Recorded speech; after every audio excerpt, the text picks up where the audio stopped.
Hello friends, स्वागत है आपका मेरे चैनल मिस्टिक में।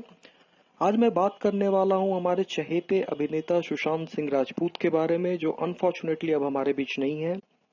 दोस्तों, आप सब की तरह मैं जब भी उनके बारे में सोचता हूं मेरा दिल भर आता है और मैं ये सोचने पे विवश हो जाता हूं कि आखिर वे कौन सी परिस्थितियां रही होंगी, वो क्या फैक्टर्स होंगे जिनमें एक इतना बड़ा टैलेंटेड एक्टर, जो कि बहुत बड़ा स्कॉलर भी था, एक राइजिंग स्टार को आत्महत्या करने जैसा बड़ा स्टेप उठाना पड़ा। हालांकि अब ये बात सबको पता है, सुशांत नेपोटिज्म ग्रुपिज्म के शिकार थे।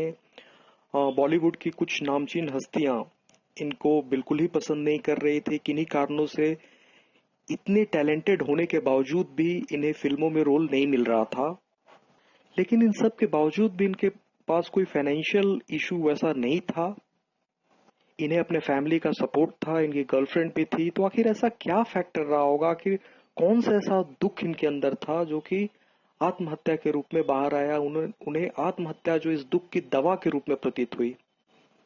मनोवैज्ञानिक इस बात को मानते हैं और हम सब भी जानते हैं, कोई भी व्यक्ति चाहे वह कितना ही दुख में हो, आत्महत्या नहीं करना चाहता है। सब में जीने की एक ललक होती है, एक लालसा होती है। लेकिन अगर उसका दुख इतना बढ़ जाए कि आत्महत्या एक दवा के रूप में उसे लगने लगे, तभी वो स्टेप उठाता है। और हम सभी ये सोच सोच के परेशान हैं, दूर दूर तक कितना भी हम एनालिसिस कर लें, ये पता नहीं चल पा रहा है कि आखिर कौन सा इतना बड़ा दुख सुशांत के अंदर था जो जिसने उन्हें आत्महत्या की तरफ ढकेल दिया। उन्होंने किसी से इस बारे में डिस्कस क्यों नहीं किया। उन्हें अपने फैमिली का अच्छा सपोर्ट था और भी उनके काफी दोस्त थे जिनसे जिससे वो खुल के इस बारे में बात कर सकते थे, लेकिन उन्होंने ऐसा नहीं किया। उन्होंने मरना बेहतर समझा, इसके बजाय कि इसका कोई हल निकाला जाए।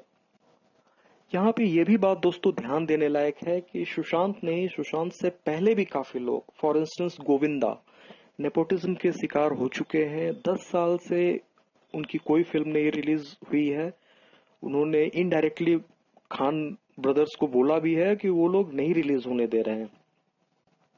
लाइकवाइज विवेक ओबेरॉय, सलमान खान से उनका विवाद हुआ था, उसके बाद उन्होंने इनडायरेक्टली माफी भी मांगी थी, लेकिन उनका करियर बर्बाद हो गया।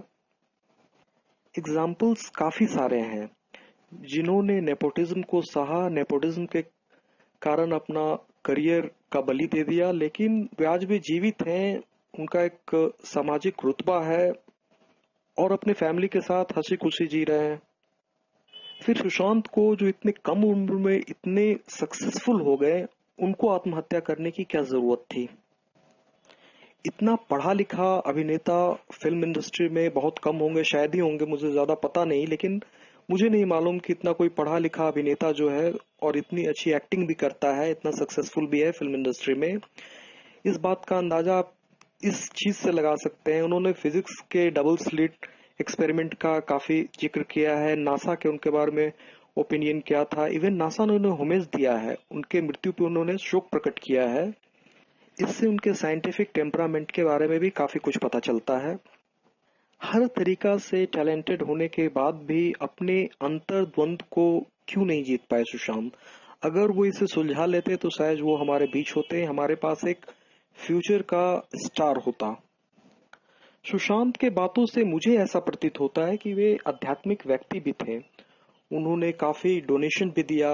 जब केरला में जब बाढ़ आया था, वहां पे उन्होंने गुप्त दान दिया, चिल्लाया नहीं। आजकल ट्रेंड ये बना है कि लोग कुछ भी पैसा देते हैं, पहले फेसबुक पे डालेंगे, इंस्टाग्राम पे डालेंगे, बट सुशांत सिंह राजपूत ने गुप्त दान दिया, बहुत लोगों का हेल्प किया। इससे पता चलता है कहीं न कहीं वे एक आध्यात्मिक व्यक्ति भी थे।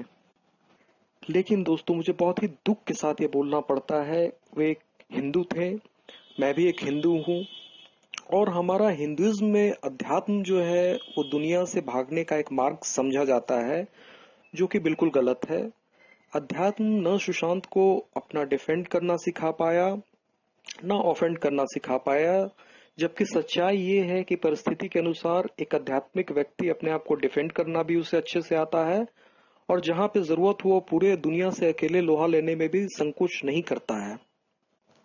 यहाँ पे सुशांत थोड़ा मार खा गए, और उन मुसल्टों ने, जिनका मैंने देखा है, एक वीडियो मैंने देखा है जहाँ पे शाहिद कपूर और शाहरुख खान एक साथ उनका एक स्टेज पे मजाक उड़ा रहे हैं। इन दोनों मुसल्टों में इतना टैलेंट नहीं है जितना आज से अगर वो रहते, सुशांत रहते, तो वो कितना सक्सेसफुल एक्टर बनते, कितनी बड़ी बड़ी फिल्में देते, जो आज तक इन दोनों ने कभी दिया भी नहीं और फ्यूचर में देंगे भी नहीं। लेकिन एक छोटी सी आध्यात्मिक कमजोरी के कारण अगर वो इसे अपनाते तो जान पाते कि उन्हें अपने आप को कैसे डिफेंड करना है और कैसे ऑफेंड करना है। यही तो गीता में भी लिखा हुआ है दोस्तों। कृष्ण भगवान ने अर्जुन को कभी भी नहीं ये बोला कि तुम युद्ध ना करो, तुम हिंसा से बचो। जो फिल्म इंडस्ट्री इतने बड़े एक्टर को सैक्रिफाइस करने में थोड़ा भी नहीं हिचका, जिसने विवेक ओबेरॉय, गोविंदा जैसे बड़े बड़े एक्टर को नेपोटिज्म का शिकार बनाया, उसके खिलाफ आवाज उठाने में कोई बुराई नहीं थी। अभी जिस तरीका से कंगना रानावत जो आ रही हैं उनके सपोर्ट में, सुशांत को खुद अपने लिए आवाज उठानी चाहिए थी, मीडिया से बात करनी चाहिए थी, उन्हें बताना चाहिए था कि इंडस्ट्री में क्या हो रहा है। उनके पास एक काफी सारी उन्होंने फिल्में की थी जिसमें वो बेहद सक्सेसफुल रहे हैं। वो किसी परिचय के मोहताज नहीं थे, उनकी अपनी फैन फॉलोइंग थी, लोग इनकी बात को समझते। खासकर सुशांत के प्रति जो छवि थी लोगों की, वो यही थी कि वो एक थॉरो जेंटलमैन है, वो काफी दयावान व्यक्ति हैं, समय आने पे सबकी हेल्प करते हैं। तो वो झूठ बोलेंगे या किसी तरीका के कॉन्स्पिरेसी में शामिल होंगे, इसकी संभावना बिल्कुल ही नहीं थी। तो उन्हें लोगों के बीच आना चाहिए था और एक शंखनाद करना चाहिए था इस भ्रष्ट बॉलीवुड, ये जो हिजड़ा कौन है, क्या नाम है इसका, करण जौहर और ये जितने मुसल्टे हैं, इन सब के अगेंस्ट में एक शंखनाद करना चाहिए था, अपनी बात को क्लियरली जनता के सामने लाना चाहिए था। लेकिन इसके लिए एक आध्यात्मिक शिक्षा प्रणाली की हमें आवश्यकता है, वो भी ठीक बचपन से, जिसमें सिर्फ भगवत प्राप्ति तो ये विषय होता ही है। अध्यात्म का मतलब ही होता है कि ये हमें भगवान से मिला है, भगवत प्राप्ति इसका उद्देश्य होता है। लेकिन एक और चीज जो हमें अपने बच्चों को सिखाना है वो ये है कि अध्यात्म एक ढाल भी है और एक तलवार भी है। ढाल से आप अपने को डिफेंड करते हैं, तलवार से अपने शत्रुओं पे आक्रमण करते हैं। ये कला सीखना बहुत जरूरी है, नहीं तो आने वाले फ्यूचर में भी अनेकों सुशांत बलिदान होते रहेंगे इस भ्रष्ट सिस्टम के कारण। सिर्फ ये तो बॉलीवुड की बात है, और भी कितनी ही जगह ऐसे प्रतिभा जो है कुंठित पड़े हुए हैं, उनको नहीं मालूम है अपने आप को डिफेंड कैसे करना है, नहीं मालूम है ऑफेंड कैसे करना है। और अगर वो ऐसा करते हैं तो लोग उनको मुंहफट, बहुत ही बुरा एक मनुष्य के तौर पे देखते हैं। इनडायरेक्टली वो ये बोलते हैं कि ये पर्सन जो है वो स्पिरिचुअल नहीं है, जो कि बिल्कुल गलत है दोस्तों। एक हिंदू होने के नाते मैं आप सबसे अनुरोध करता हूँ, एक हिंदू को अपने आप को डिफेंड करना भी आना चाहिए और ऑफेंड करना भी आना चाहिए।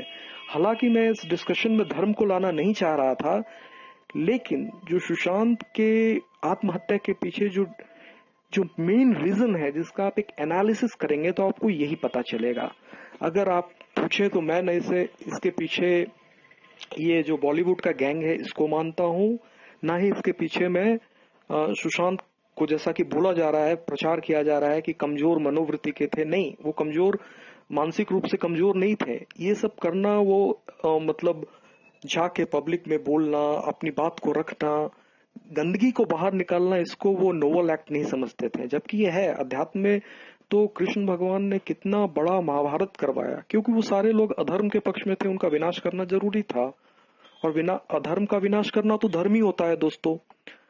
तो ये हमारे जो युवा पीढ़ी है या फिर हमारे बालक हैं, इनमें बचपन से इनकी शिक्षा प्रणाली में अपने आप को डिफेंड कैसे करना है और अपने दुश्मनों को ऑफेंड कैसे करना है, ये दोनों ही बहुत ही क्लियरली इनको बताया जाना चाहिए, बहुत ही स्पष्ट तौर पे इन्हें पढ़ाया जाना चाहिए। आपका इस बारे में क्या विचार है, आप कमेंट सेक्शन में मुझे बता सकते हैं। धन्यवाद।